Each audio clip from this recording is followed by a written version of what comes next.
Khasiat basmalah, keagungan bismillah. Saya kurang agung untuk membicarakan bismillah yang sangat agung. Maka saya hanya memilih ada satu riwayat di Sahih Muslim dan Sunan At-Tirmidzi. Di Sahih Muslim di bagian bab Az-Zuhd war Raqaiq ada di situ bab kecil qissatul ashabil ukhdud, kisah orang yang menggali parit. Jadi dulu sebelum Nabi Muhammad SAW ada seorang raja, penasehatnya penyihir. Jadi ternyata sudah jadi tabiat para pemimpin punya backup baik dari kalangan militer, ekonom, tapi juga punya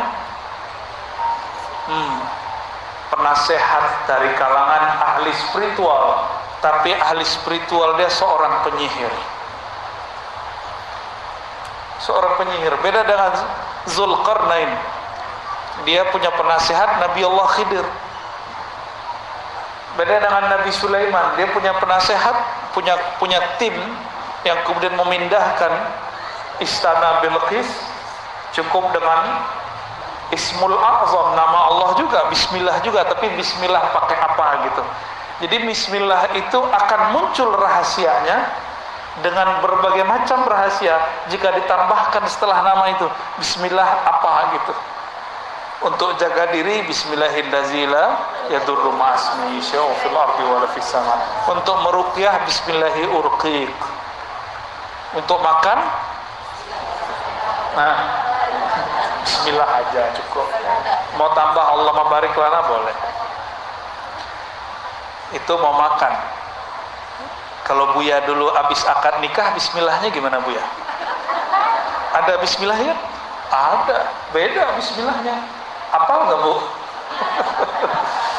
Bismillah ya Allahumma. Tuh. Buya enggak apal. Lupa. Pura-pura lupa. Biar akad lagi katanya. Kalau mau nyembelih, bismillahnya?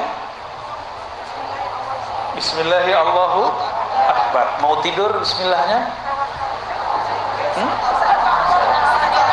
Kalau mau tidur baca bismillahi tawakkaltu, jiwanya melayang. Kalau mau jalan bismillahnya? Bismillahi tawakkalna 'alallah. Ada semua bismillah itu ada pasang-pasangannya. Kenapa? Bismillah itu miftah kulli syai'. Pintu segala sesuatu. Kolbu ini kalau nggak dibuka dengan bismillah nggak kebuka. Maka dulu ada seorang raja, dia punya penyihir sakti. Tebak-tebakannya langsung jadi. Karena dulu sebelum zaman Rasulullah SAW itu pintu langit masih dibuka. Lahir baginda Nabi Muhammad SAW, pintu langit langsung ditutup. Maka dulu dukun dengan Nabi ramalannya hampir sama, berarti tidak sama. Apa yang mereka prediksi terjadi. Itu dukun-dukun di zaman dulu. Zaman sekarang saya nggak percaya sama sekali sama dukun, sama sekali. Kenapa pintu udah ketutup kok? Kecuali ada wali nyamar jadi dukun, atau orang yang disebut dukun tapi dia bukan dukun, dia ustaz. Karena orang kampung nih nggak bisa bedain mana beda dukun sama wali. Wali dia sebut dukun, dukun dia sebut wali. Sekarang banyak begitu. Lalu si dukun atau penyihir yang menjadi penasehat raja ini memanggil raja. Hebatnya dulu penasehat, boleh manggil raja. Tuan raja, kemarilah. Ada yang hendak aku sampaikan dan ini penting. Akhirnya tuan raja datang. Wahai guruku, dia anggap dia sebagai tuan raja.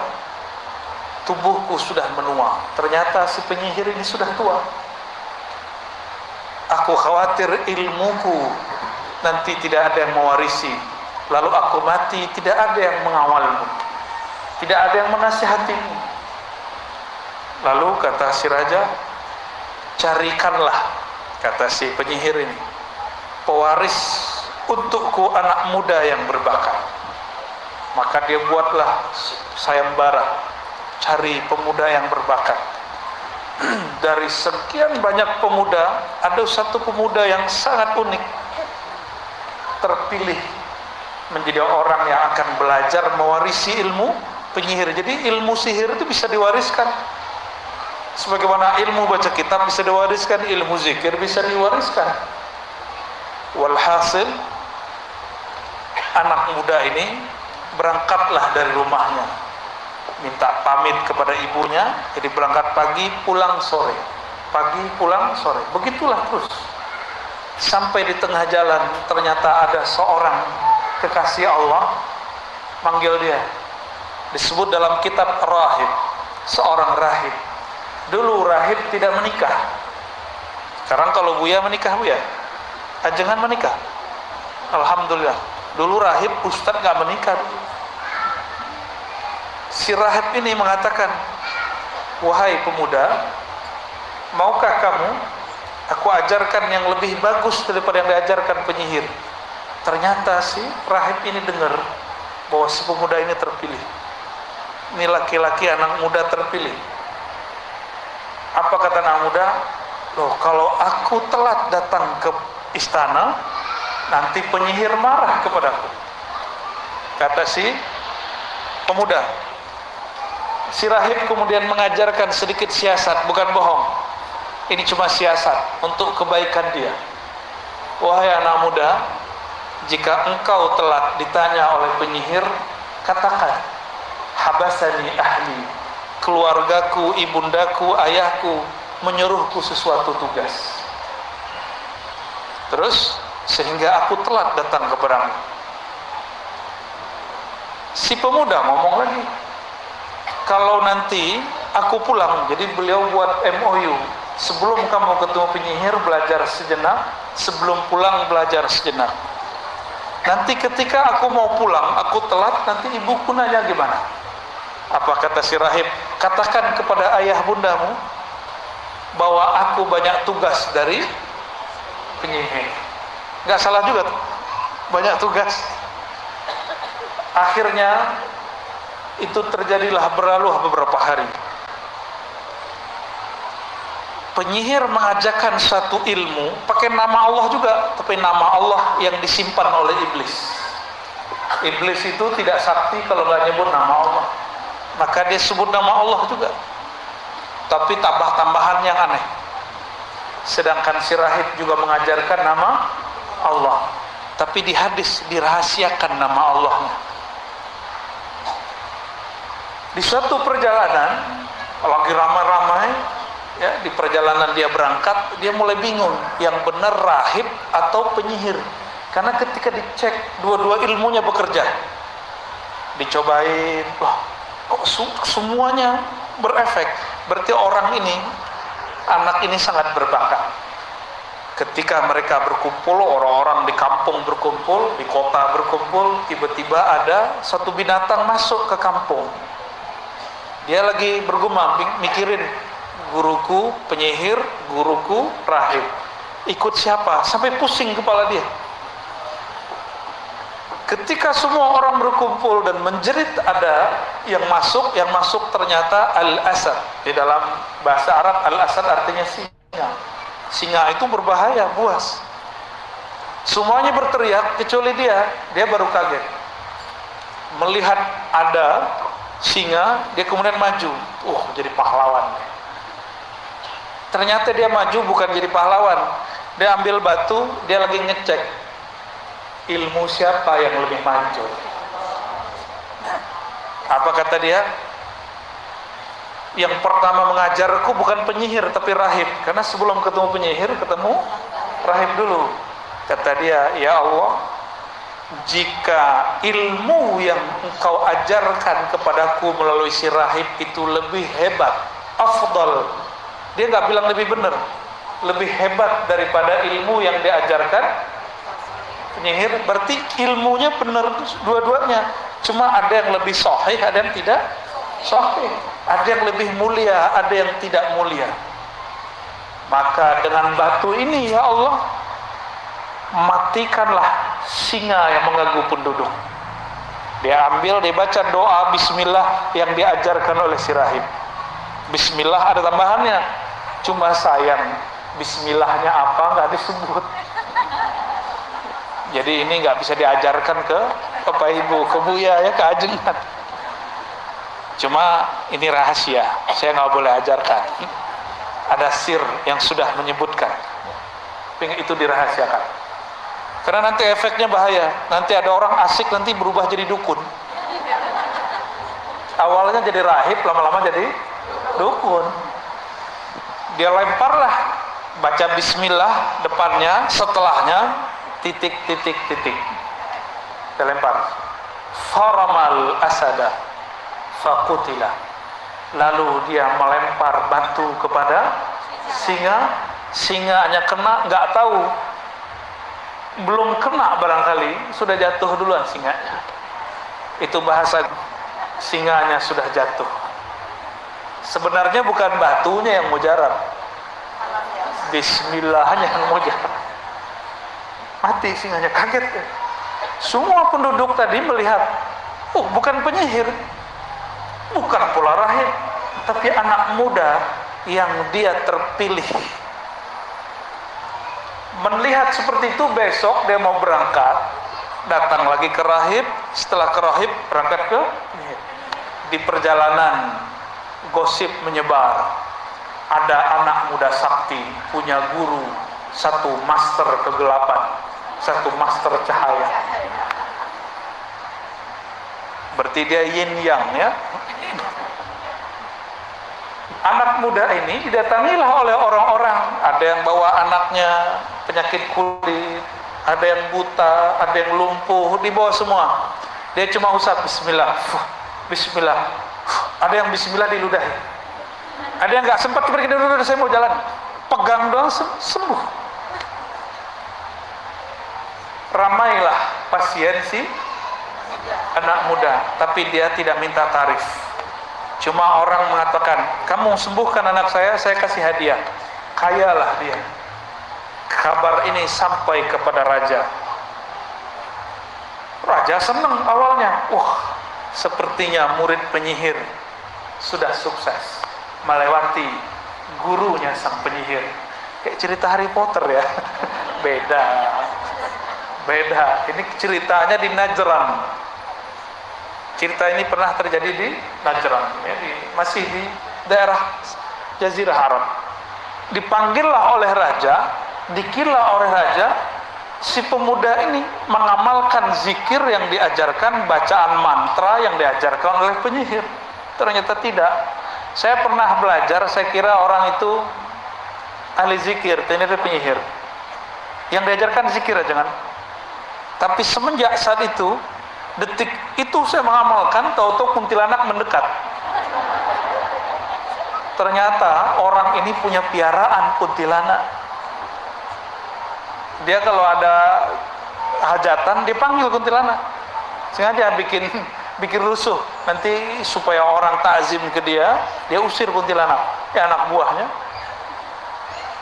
Semenjak saat itu saya jadi penakut. Padahal dulu tinggal dekat kuburan. Tidur pun di belakang rumah saya kuburan. Gak ada takut. Tapi selama 2 minggu itu seakan-akan jin bertengger di pohon, kayak ada di atas semuanya. Oh, ternyata orang-orang belajar ilmu kebatinan kepada ahli-ahli spiritual yang tidak mengajarkan tauhid dengan benar, jadi penakut. Jadi dukun itu orang paling penakut. Penakutnya bukan main. Tapi anak muda ini nggak penakut. Diadili oleh raja, diuji ini dan itu, beres semua. Akhirnya ditanya, ilmu siapa yang kamu amalkan? Dia bilang, bukan ilmu penyihir. Saya belajar ini dari seseorang, tapi dulu punya MOU dengan si rahib. Kamu jangan kasih tahu siapa aku. Tapi karena dia dipaksa, maka dia kasih tahu. Aku diajarkan oleh seorang rahib. Ternyata si rahib ini sudah tua juga, dulu kawan daripada penyihir. Penyihirnya, karirnya Masya Allah, tapi dia punya kegelapan di dalam jiwanya. Sedangkan si rahib, dia tidak mencari popularitas, tapi doanya mustajab. Karena si pemuda ini banyak orang yang sembuh olehnya, maka orang-orang mengikuti dia. Orang lebih takzim kepadanya daripada raja. Ketika dia mengatakan yang mengajarku seseorang tapi bukan penyihir, dicari tahu, ketemulah si rahib. Si rahib diadili lalu digergaji. Tahu dari gergaji? Pernah kena suntik? Ada yang ahli suntiknya, anaknya Bu Hajah bisa nyuntik dia, aulia. Disuntik aja sakit ya, kegores sedikit sakit. Ini digergaji. Ternyata sebelum anak muda ini diadili, dia sudah dipanggil oleh sang rahib. Kata sang rahib, wahai Ananda, engkau telah mencapai yang aku belum pernah mencapainya. Engkau diberikan kehebatan yang mana aku belum pernah mempraktekkannya. Ternyata si rahib ini nggak pernah praktek ngobatin orang, nggak pernah ngambil batu terus melempar singa mati singanya. Dia cuma mengamalkan itu untuk dirinya dan dirinya tenang. Hanya untuk itu. Lalu kata sang rahib, barangkali ini akhir pertemuan kita. Benar. Setelah itu dia digergaji, dibuang. Si pemuda ini karena sakti, rajanya takut. Panggil jenderal-jenderal semua, buang si pemuda sakti ini ke bawah jurang. Dibawa ke tebing, tebingnya paling curam, dilempar. Dilemparnya sore, besok pagi udah duduk di samping raja. Raja stres ngeliatnya. Salah siapa ya? Akhirnya dipanggil lagi angkatan laut. Jenderal angkatan laut sini. Ini anak muda, kamu kerjain. Bawa nanti di borgol sampai di tengah laut, lepaskan dia. Dengan borgol-borgolnya jangan dilepasin. Diceburin masuk ke laut, nggak dibantu. Sang Laksamana pulang.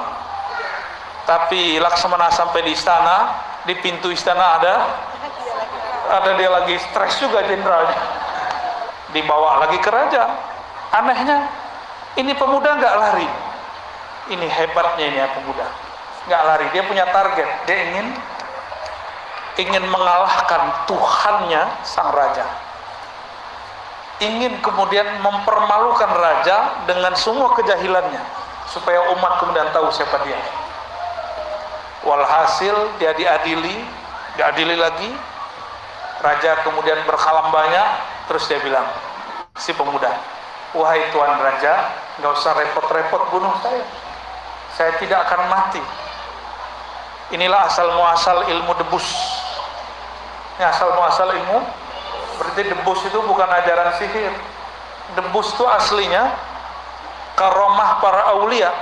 Si pemuda ini ngomong gini, mirip kayak Nabi Ibrahim, cuma ini lebih dahsyat. Wahai Tuan Raja, engkau baru mampu membunuhku jika engkau menyalibku lalu memanahku dengan satu bacaan. Rajanya semangat.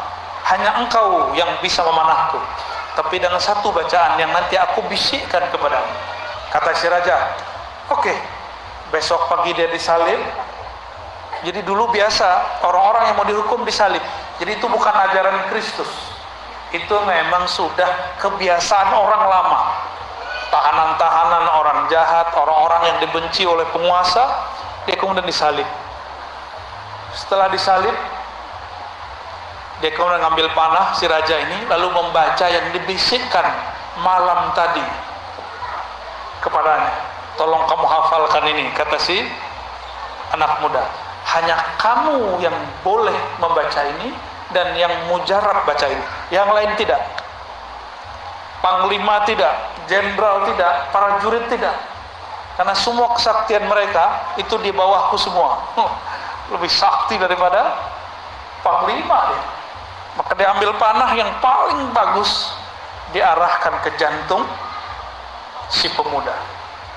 Dia bacalah Si pemuda mensyaratkan kamu membacanya dengan keras sehingga terdengar oleh semua yang hadir.